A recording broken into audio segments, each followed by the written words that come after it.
day in September 2019, Swardeston Cricket Club achieved every club cricketer's dream of winning a national title in a match played at Lord's. The 2019 season was a remarkable one, with thrills, spills and of course much good fortune along the way, as Swardeston navigated their way through 7 rounds to reach the climax of the Royal London National Club Championship on Monday the 16th of September. But before we focus on that historic summer, let's take a moment to look back at the history of the club and how Swardeston made the journey from a village green to the home of cricket.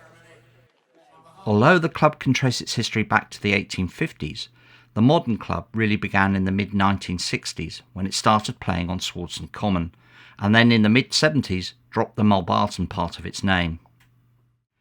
Club president Peter Thomas, groundsman Pat Hall, and former captains David and Mark Thomas look back across those 50 plus years and how the club has progressed.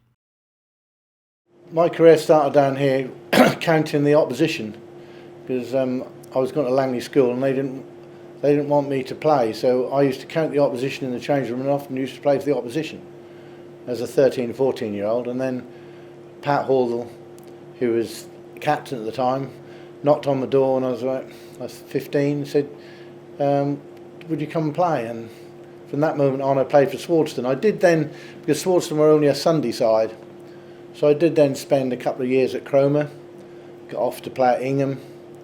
If I went to Ingham I'd play for Norfolk, which I didn't think was the way forward. I wanted to get there on merit rather than playing for Ingham. Then I played for CYMS on a Saturday, and then Swardeston decided, I think it was about 1974, we went to the Norfolk League, and the rest is history. We managed to get in the Carter Cup, although at the time Eric Bedwell came and looked at the ground and said it was substandard for the Carter Cup. We need to do a lot of work on the outfield, which we all did. We all did it that winter, and it's, we got it better, but there's been some hard times on the way. We used to have to cut the outfield with a hater, because the council used to cut every 10 days, and 9 times out of 10 that would be Monday, Tuesday, obviously every sort of 3rd or 4th week. So we'd go around with a hater, and then I had this brainwave. We'd get some gang mowers. There's an old Morris Minor at work. We'd convert it, and because we didn't have a tractor or anything, and we used that to cut the outfield. Because I was going to swear then. It was much easier than walking around there with a hater, because obviously once you'd done it on a Tuesday night, with a Friday you had to do it again. It's amazing. I lose my keys 3 times a day, but I can remember playing Bradfield, Kenny Feltham, who joined us from Brackenash, he was out handle ball, which is unheard of. And there was all eruptions. That was the time when Jack Smethurst came from and gave all the presentations out, and all those games stick heavily in my mind, because that was where we were building. Never did I dream we'd build where we've got, but we were building. Unbelievable, We went to Bradfield actually on the Sunday, and I think they got about 230 and about 30 overs. They were absolutely murdering us. We wouldn't have got anywhere near, and the dear rain came down. We went back on a Thursday, and we mustered about 158. And Kenny Feltham, I mentioned him before, who was a very underrated bowler, he came on and bowled him out for about 80. And there we were on the road to Collingham, Market Overton, and then unfortunately Isleham, who did beat us. 2 games away from Lord's. That was my dream, and as I came away that day, I'll always remember, I thought that'll never ever happen. I think there was only, in those days, batting order. I can even remember the batting order nearly. Pat and Ian used to open the batting, Robert Bradford, me, Adrian J, John Bobbin, all from Swardeston, Barry Martin, 7. There was about 9 of us. Like Mike Claxton had joined us then from Brackenash, and Kenny Feltham. We were only village cricketers. We weren't. There was no hard assassins out there. Then we decided that we wanted to play Saturdays and Sundays. So we joined the Norfolk League in 74 or 75, and then we got, with the amalgamation of with the demise of Brackenash, we got a few extra players. So then we decided to play an odd second team game. So we did get a lot of flack from the Norfolk League, because what we were doing was we were playing national competitions with the first team and putting the second team out in the Norfolk League and different things like that, because some of them were on a Saturday. So yeah, but that's when it all started, and then we actually got a second team going properly when we joined the Alliance in 1978. Hard work. We had to go to the Ministry estate, because obviously it was on common land. Took a lot of hard work. Obviously we didn't have any money, because I managed to persuade my father and mother to, if they could build it, we'd pay them back, which we did over the years. It took a long while, obviously, paying it back with the overheads of running it and everything. I think they nearly got it all back, but I don't know if they got it all back. But without the extension of the clubhouse and changing rooms, we couldn't have stayed here. You look back on it now, would it have been best to invest that money somewhere else and had a field, and then we'd have our own land, we'd have our own clubhouse? So I've got a little bit of mixed feelings about that. I don't know if we made the right decision, but at the time it was definitely the right decision, and obviously without my parents we wouldn't be sitting here today. Well, without Norris Seams, I don't think the club would be where we are today. Obviously another ground in Swardeston, which is so good. It's I don't want to praise Pat too much, but the wicket was poor when he went there, but he's turned it into was probably one of the best wickets in Norfolk. And it's so good for junior cricket, because there's bounce. Kids want the ball to bounce, so it's very difficult to hit it when they roll along the ground, because they don't bowl with any pace. And the tie-up with Seams is the catalyst of our success. Seams had two sides at the time, and our second team folded, so then we got the third team to play there. Then I kept a good eye on the Seams team, who were struggling, and then I found out that they'd packed up, so I contacted Chris Fee at Seams, said we'll take that over and we'll run a fourth team. And I've got to say, at that time I thought it was a step too far, but Neil Taylor took that on, and he just got like 13-14 year olds, and without Neil that fourth team wouldn't have happened. So I really do thank him for that, and now it's still hard work, but we are running four teams. But most probably winning the Carter Cup in 1987 was a thing we'd been runners up about 4 or 5 times, never thought it'd happen, and we beat a very, very strong Vauxhall side that day, and beaten quite convincingly as well by 5 wickets. And then we went on from strength to strength, really. After I won the Carter Cup in 87, he took on 88, and then David did it for 10 or 12 years, and then obviously Mark took on, and I think there was a few reservations Mark taking on, because he weren't the easiest to captain in his youth. But actually Pat would vow that. I told him one day, he went to America because he married an American girl, and I said, if he don't come back, we've got to struggle. And he came back, all guns blazing, took over the captaincy, and the rest is history, really. We were complete rank underdogs. I think there's 4 of us there, and I think we were like 8-1 to win it. 4 clubs, anything can happen in 2020. That's how we were underdogs. And to be honest with you, when we were playing Wimbledon, we only got about 110. I didn't think we'd do it, but George Walker, I haven't mentioned him, a very instrumental part of that. Of the years, was a very, very good left-arm spinner then, and then we had Jaden and Simsey, and that's, in those days, spin was the order of the day, and we managed to complete the win there. But Mark was always thought he could win every game. He batted first. Everyone else would have bowled first because just to make the game, but he batted first. Got a reasonable score thanks to Peter Lambert. Amazing innings of his, and we crept home by 10 runs. And I think that day will always bring back memories of where we've gone and what we're doing now, because I think that was a major day that day, winning that national. That got the hunger of a lot of players.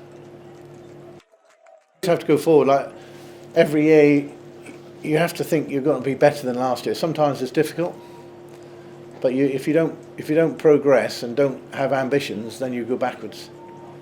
And to be fair, Pat and I, that's both our views, and that's why we've pushed it forward. And where we've got what I don't want to put ourselves on a pedestal, but we're a lot to do with what has happened. Well, all the time really, we had a few narrow defeats, and we were always competing. That's the most important. We weren't losing by 9 wickets or 200 runs. That was always close. So you think to yourself, one day we could go a long way here. The workload, for a start, Lords was a lovely place to play, but the workload, trying to sort tickets out, trying to sort the dinner out in the evening, it was just like a full-time job, But I just have to thank everyone involved who helped us sort that all out, and I'm a bit strange when it comes to those days, because I really look forward to it, but I can't wait for it to end. Is that nerves? But I want them to win so much.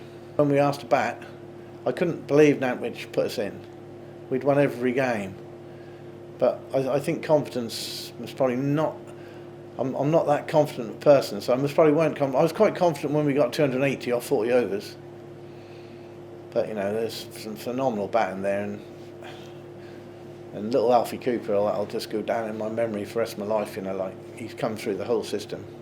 Played in the under-7s, under-9s, and came through and then there he is walking down the steps at Lords. That is what Swardeston is all about. We don't want hired assassins. We want to do it our way. Well, 1957, I first walked in Swardeston Cricket Club, playing at Keswick College, and we played there until 1964. When we came down here, we had to get off because the teachers wanted to use it for themselves at the training college. So 1964 was the first season down here, and that was laid around about 1960. But there's not a lot of money, and so that was a poor job. The soil was not very good, but we'd done our best. And that first year, we had to lay a coconut matting just on the grass because that was so dangerous. The ball flying all over the place. So the first games were on coconut matting. Well, when I first started at Keswick College, we had to prepare the pitches. So they said, "You want to play, do you? All right." We'll say, "There's the roller. You get and roll the wicket." So and I liked it right from there. So clay pits and that's all clay soil, and that was filled in with very poor infill, and then round about the early 70s, because of the big hole down the bottom, that was all filled in. When they'd done a building project at Mulbarton, and all the excess soil came down here to fill this in. Well, we did our best. What time we had, and little money, no money. We have to get what soil we can, and pulling rollers, and if you wanted to spike it, you had to fork it with a hand fork. So that was very hard work. Friendly cricket, yeah. That was Mulbarton and Swardeston. There was Mulbarton and Swardeston A, Morris Wadsley captain, and then there's Mulbarton and Swardeston B, Rodney Brown. He was captain of that side, and started off in Mulbarton B. Well, the two sides were then sort of getting old, and they were sort of dropping out, and then we sort of took over. playing Sundays, friendly Sundays. Peter would look in his telephone book and he'd ring Markham up and Jerry Nichols and try and get a game with them, and then you get a game at Ingham, that sort of thing, and Cromer. Because we did have a good young side. I mean, there was a lot of good cricketers, and about half a dozen or more from actually Swardeston. We progressed and went into the Alliance, and that was way above my standard for me. But I mean, then there's a second team. That second team that was about my level. So we did have some very good players, and we got some good players join as well. Especially when like Brake and Ash finished playing, they didn't have enough players to play, and they played all the away games. So we had some good players come from them, and that made us into a really a very good side. We had in 1974, I think we down here we played Bradfield in the quarterfinals or the area final of The Hague, and we had the people, Love Thy Neighbour, who was a television programme at that time, came up from Yarmouth. They were down there and presenting the medals, and we lost in a close game, really, a low scoring game, but that was a close game. Lost to Bradfield, but we had a good night in the pub afterwards, and all that. They all came back to the pub. The games, I'm going back, playing Bradfield in the Carter Plate, when we'd worked all week trying to cut the outfield with three mowers, and a fly mower and two old-cylinder mowers going round and round, starting on the Monday and finishing on the Friday, and then that wasn't good enough at the end of the day, so that's the sort of thing we had to do then. 76 is the first year in the Carter Cup. Went to the last over against Durham. That could have gone either way. But we just missed out. They just got home. But it was a very close game. It was in 1998. And for the first 2 years, we obviously we couldn't do it here. So they played at Lakenham. That was available. So 2 years we played at Lakenham. And yes, that went very well. Yeah, when you think back all the years where we started from, and from the village green, with the standard that was, getting to play and then play at Lords, that was a lump in your throat. I'd wished for success when I was young, so we could get like something like the teams like the Inghams and the Bradfields. We'd go to them grounds, Cromer, and then we play on the common here. I did have a feeling in my heart that we deserve something a little bit better than what we have, and I still hope that might happen one day. I keep my fingers crossed. No, I should just keep pushing all I can to try and make so that we could perhaps have a ground suitable for what playing side we have now. If you don't have ambition, you can stay still, and if you stay still, you go backwards. So I think to be positive is the way forward.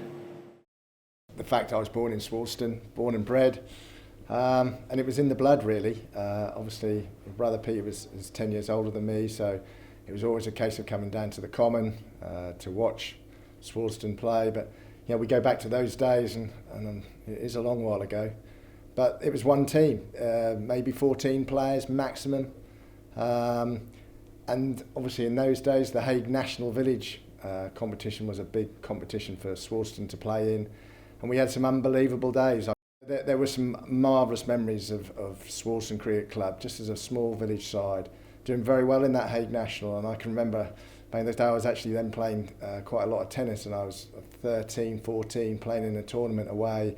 And Swardeston were playing Collingham in the last 16, and obviously there was no mobile phones or anything like that, and my mum and I were sort of desperate to know how the lads were getting on. And I can remember them playing there, hearing the result that they actually managed to win, and hearing the stories when they came back about the best ground they'd ever played on. Pat was playing in that game, but he was also groundsman. He came back saying that I'm going to bring some Nottingham soil back because the wicket was so good. And we made a contact with them. We had soil loam brought down to go onto our wicket. Incredible, really, when you actually go back and you think it was only maybe 40 years ago those sort of things were happening. You know, the goal was always to try and play. My tennis days finished when I was around 16, 17, and my attention immediately came to cricket because it was in the blood. Peter was captain, and you know, you're just waiting for that opportunity to have a game. And I can remember it actually happening when I was around 15, playing on the common for the first time in a friendly, not doing very well, having tears as I walked off, but little did I know that, you know, that was going to be the start of a fantastic journey with playing and supporting Swardeston Cricket. In around 1980, I was desperate to get in the side. I was playing in the second team and doing quite well, but you know, for whatever reason, maybe it was because Peter was captain, he was a bit loath to get me into the side. And bizarrely, the best thing which happened was that Swardeston actually got relegated to Division 1 of the Norfolk Alliance. And so they then thought that this is the moment we can blood, you know, myself and the Lincoln twins at that time, who were good cricketers, a year older than myself, and you know, the Wyndham College connection we had at that time, which obviously your chairman Stuart was a party to that. And we got given our opportunity to play in Division 1. We did well. We won that league, got straight back into the Premier Division, and away we went. Yeah, without a doubt. And I think it was a really important thing at that time to, and particularly as Swardeston being the club we are, we like to try and promote young players. It was a great opportunity for them to actually get involved in the game. You know, all-day cricket is an opportunity for young players to get their opportunity. You know, even if they're batting at 6 or 7, you know, they can get in with a bit of time to understand the game and to score runs and to improve. And that really did work for us. I mean, we were having, as you know, 14-year-olds playing in our first team who went on to play professional cricket. And that was always our goal, I think, as a cricket club, to encourage young players and to see if we could help them in their journey to their dreams. And we did it. There's no question. You know, I can remember as captain opening the bowling with Bud Bailey, who was 14 years old, albeit 6'6" and 14 years old, and a very young Robert Newton as well. You know, playing with him. Remember him getting his first 100 for Swardeston when he was 14 years old, playing in the East Anglian Premier League. And the wonderful memories of that was I was batting with him at the time, and he was 14 years old. I wasn't the greatest player the world's ever seen, but I wasn't bad. I was captain of Norfolk at that time as well, and he just came to me. You know, at the end of an over, and he said, "Look, David, if you can give me one," he said, "I'll do the rest." And he just looked and he thought, "You're 14 years old," but it was proven. You know, he went on to play professional cricket, and we are very proud of that. I think even in those years within the Norfolk Alliance, I think we were always punching above our weight. We were all right, but we, as you know, I think the ethos of our cricket club is the team spirit we had, and the games we used to win were just purely because we had this unbelievable spirit. National competitions, we always entered them. We occasionally got to the regional final, but it was tough cricket. We had one year of particular success. We got to the last 16, played against Old Hill, Birmingham, who were a fantastic semi-professional cricket side, had 2 or 3 players who were on either Worcester or Warwickshire's books. And I can always remember we got absolutely hammered. I think bowled out for just over, even if we might not made 100, and they knocked him off for 1 or 2 very, very quickly. And Peter was captain at the time, and the headlines of the EDP that day after the defeat were, "You can't make a silk purse out of a sow's ear." Now that didn't actually go down too well with the players because we thought we might be a bit better than that. But the bottom line was he was right. You know, we weren't good enough. We really weren't good enough to compete at that level. And so for what has gone ahead with the guys, what we've achieved over the last 10 years, it just speaks volumes. And I don't think we can ever underestimate the magnitude of that achievement. I mean, it'll never be out of my memory, really. We did have a fantastic day, you know, and it was a situation again of, you know, 4 or 5 mates all went down. We certainly made the best of it. We had a private bus, and you know, it was a fantastic trip. Thought we might not even see any cricket, to be fair, but as we got there, the clouds sort of seemed to disappear, and you saw an unbelievable fighting performance from Swardeston, and that really epitomised everything we talk about our cricket club. You know, there was no way we should have won that semi-final, but they just showed some character, and you just had that feeling that once we'd won that perhaps, you know, we could go on and achieve it. But again, the boys came through, and it was a truly magnificent day. I think we look back and we think it wasn't the best side Swardeston ever had, and I think we'd be true to say that. But at the same time, we also had some high quality cricketers at that time, and I can vividly remember it being a big spinning wicket. England had played on that pitch in a one-day international only the day before, and it turned, and we had 3 high quality spinners in George Walker, who then went on to play for Leicester. We had Richard Sims, Zimbabwe, Jaden Hatwell from New Zealand, who were all high quality spinners. So as it turned out, we most probably had the real tools for the job on the day. But they had to perform, and they did. And obviously, it was unbelievable. You know, and you almost thought that most probably is the pinnacle. We will never get any better than that. But we did. They literally were an hour and a half, 2 hours away from achieving the magical double.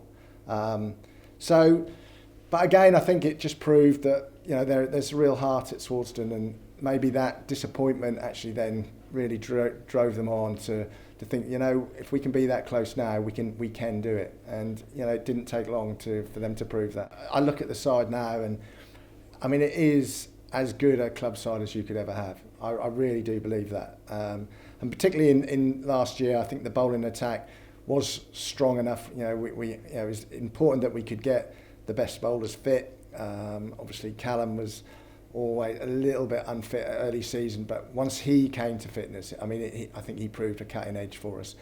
You know, to bowl that sort of pace, particularly at the death, where he can bowl Yorkers at, you know, let's be fair, mid-80s, maybe even beyond, is not seen in club cricket. And I thought the batting lineup was so strong. They batted so far down, and I really did think that, you know, the journeys we made together were great fun. But I always had in the back of my mind it was certainly not going to be a wasted journey, and so it proved.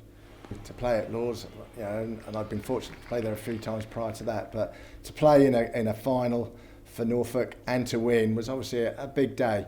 But I can safely put my hand on my heart and say the fact that even though I wasn't playing, to watch my cricket club win at Lords was a far greater day, and made me more proud than anything else I've really ever had in sport. And to see those boys walk out there, I mean, it makes me feel emotional even talking about it now. To see the Callum brothers walking down those steps to open the batting for Swardeston was just beyond my wildest dreams. And to be there to see them perform as well was the other great thing. They really did play a complete game of cricket with bat, with the ball, and in the field. And I think, yeah, we could walk away there saying, you know what, we are the best side in the country. I basically grew up around here at the Common watching cricket. David, my dad. So probably from 4 or 5. My first real memory is actually probably 1987 at Lakenham, the Carter Cup final. I think in those days that was probably just as important as that Lord's final actually too. Everyone playing in it, and I do actually remember sitting in the school box at Lakenham watching with Simon Green, who still comes to watch us now.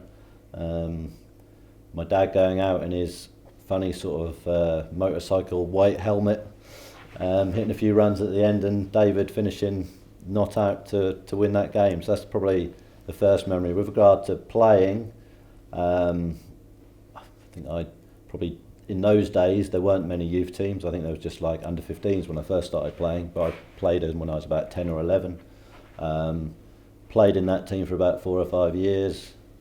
As a 13-year-old, I started playing in the second team. And then from 15 or 16 in 93, I think, or 94, we were back in that Carter Cup final at Lakenham, and we won it for 2 years in a row in my sort of first 2 seasons. So they're the real sort of early memories of the club. Yeah, David was captain in 93. I'm not sure exactly when he stopped captaincy. Dad was playing then. He was originally a bowler, but sort of, well, he was an all-rounder, but then he sort of started opening the batting in those days. And I always remember my first game actually was on a Sunday at Posick, and it was against Norwich Barleycorns. In those days they sort of have They had a larger than life character in Tony Selby, who was about 25 stone as captain. I think I was fielding down at fine leg, and I think I let one straight through my legs fairly early off Marcus Rayner. And then I actually came on and bowled at him and did okay, and sort of things went on from there. We were one of the 3 or 4 teams from Norfolk to go into that. I've been lucky enough to play in the Premier League from every year since it started, actually, from 99.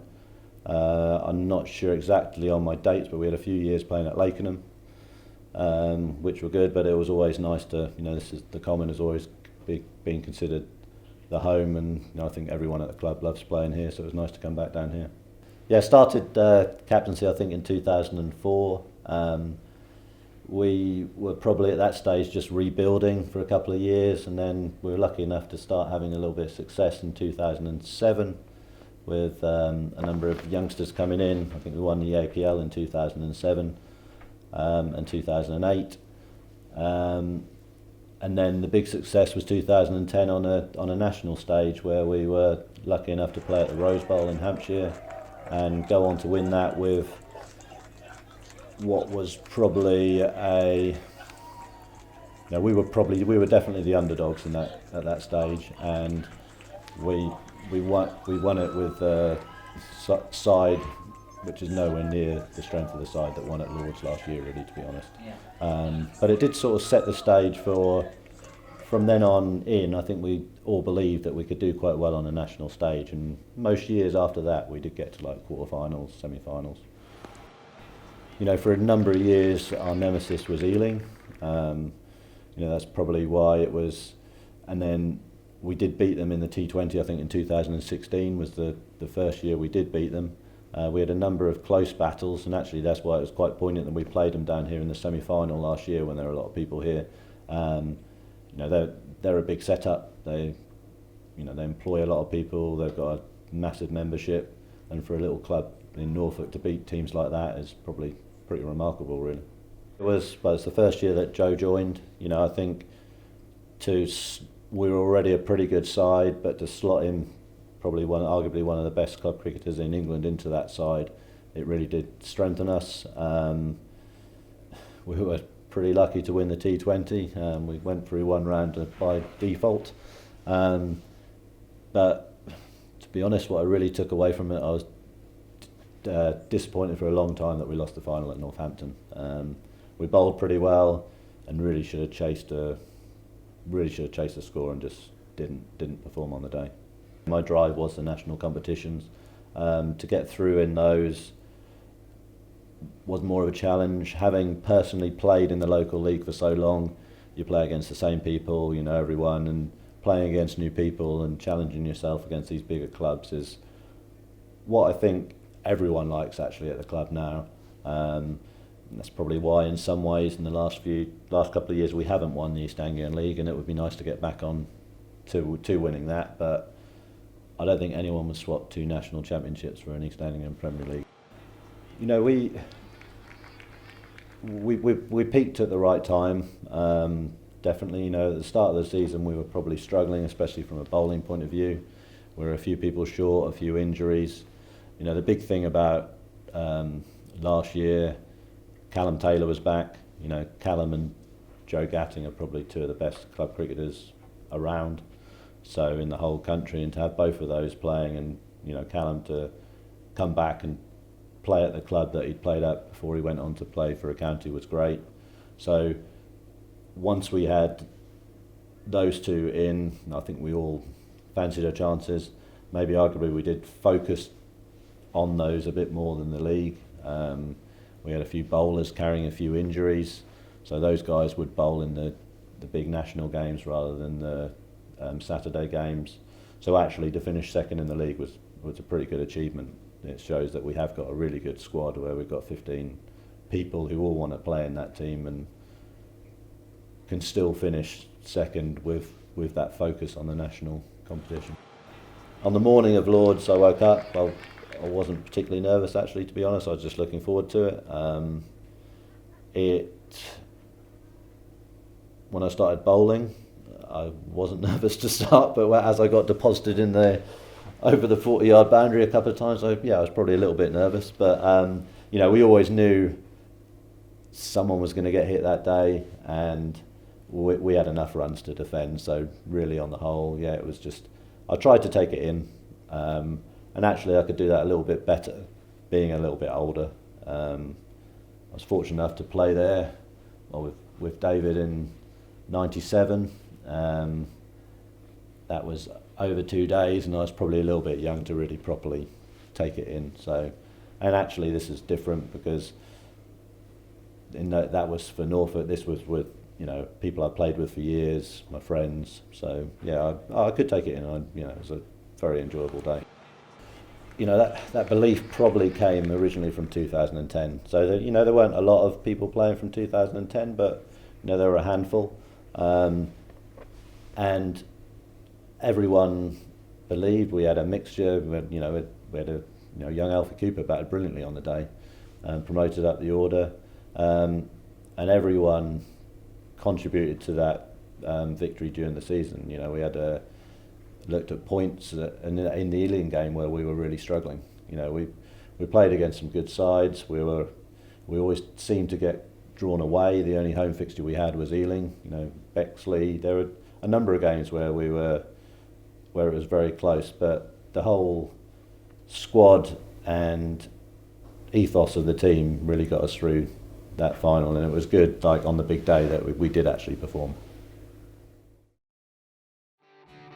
The Royal London 2019 campaign began in late April with a home win against Fakenham, followed by victories over Bourne, Chelmsford and finally Cambridge in the regional rounds.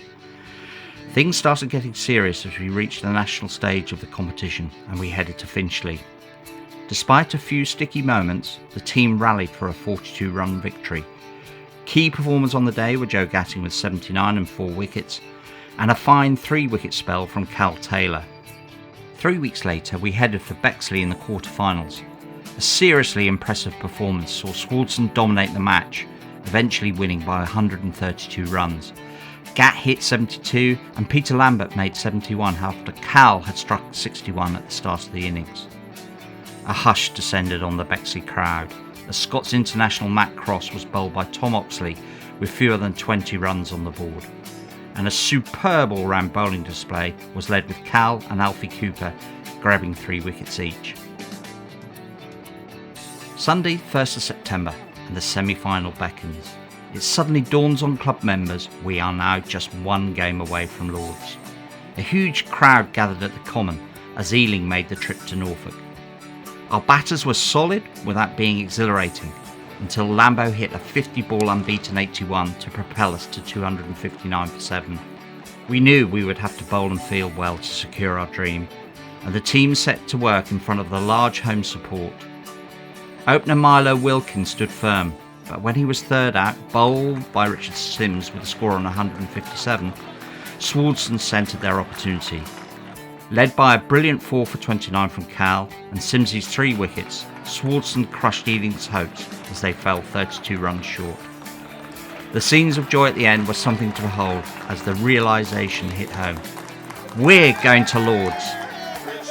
Monday, 16th September arrived, and the Swardeston party travelled down on the Sunday ahead of the match v Nantwich the following day. Players took advantage of a net at the world-famous nursery ground and then a team meal. Supporters gathered for an Italian meal and dreamt of what tomorrow could bring. The day dawned with a hint of rain and the prospect of overcast conditions with showers throughout the day. Anglia TV, BBC Radio Norfolk and the Eastern Daily Press were present to witness the match, and nerves began to collide. Gat lost the toss, and Nantwich skipper Ray Doyle did what we knew he would do given the conditions. He stuck us in.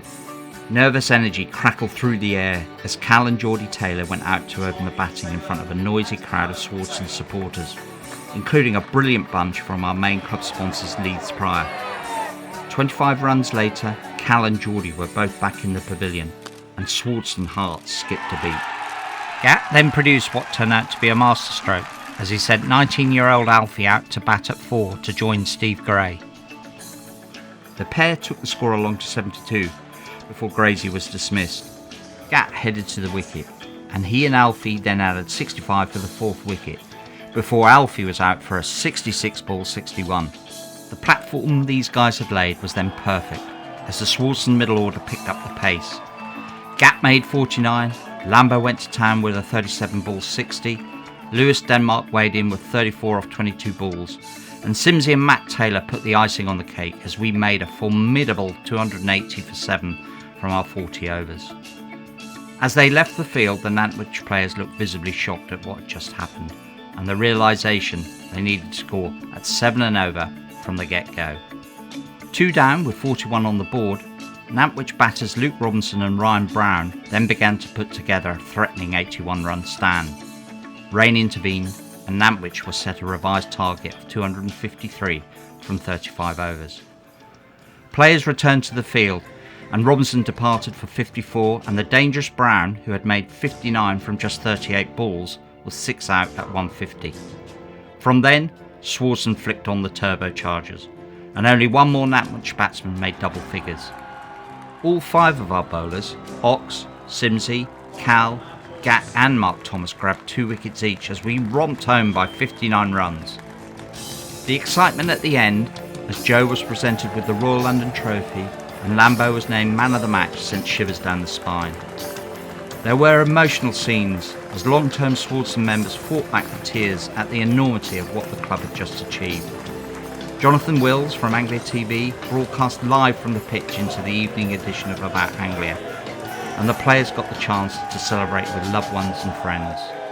In amongst all of this, we've talked about vegan cricket balls, we've talked about the final of the National Club Championship, won today by Swardeston, a fantastic team. We saw the celebrations, what it meant to them. They were playing Nantwich in the final, and rain affected, it had all sorts of drama, but come the time, Swardeston, this little village club from just outside of Norwich, lifted the trophy. And here to tell us more about it, Swardeston chairman as well and captain as well, Joe Gadding. Let me come to you, Joe, first of all. Just a few minutes ago, you lifted the trophy. What does it mean? You've played here, the famous Gatting name. You've played here for Sussex as well. But what did today mean to you? I think it was an amazing day for the club, the players. Obviously, these are very good friends of mine. It's great to see the hunger in them and the enjoyment of winning together. And also, it's great to see the supporters, the committee, the families. It's just a great family club, and obviously we have the good fun of playing cricket. The rest probably watching a bit nervous on the sideline, but without them we couldn't play. So we're obviously very grateful to the club, to supporters, and yeah, it's a great day for everyone involved. What does it mean for the chairman as well, Stuart? Because I've spoken to you throughout the day and there have been some nervous moments for you. I guess it means empty wallet for a little bit of tonight, but unbelievable, absolutely unbelievable. We've been gunning for this competition for a few years, almost won it in 2016. To get to the final again is a major achievement. To get to the final that's played at the home of cricket, fantastic. But to come here and see Joe and those guys put up such an impressive performance against a very, very good team from Nantwich, it gladdens the heart. There's so many people involved with the club for so many years and decades that this is absolutely the pinnacle of what we've achieved so far. And Joe, I've got to say, this is of course only half the job done, isn't it? Because next Sunday you go for the T20 final. It is, yeah, T20 final at Derby.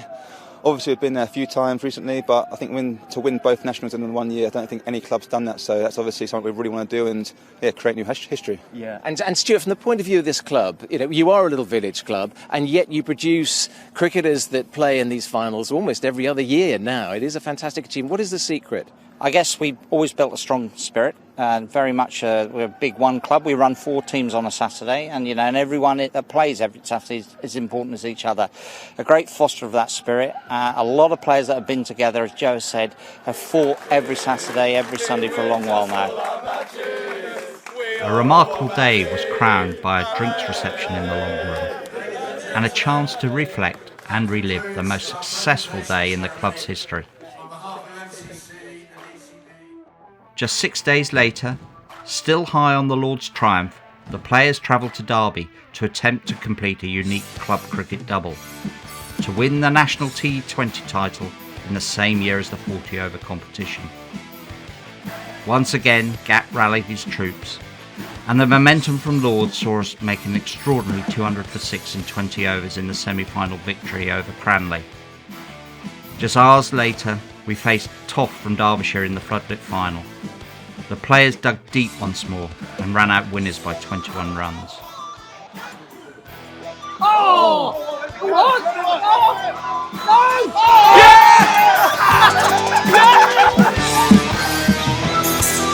celebrations were long and loud as all Swardeston followers contemplated the double and started to speculate on whether it would ever be achieved again. A magnificent way to end a remarkable year for Swardeston Cricket Club, a team from a Norfolk village with just 700 residents. Double UK champions.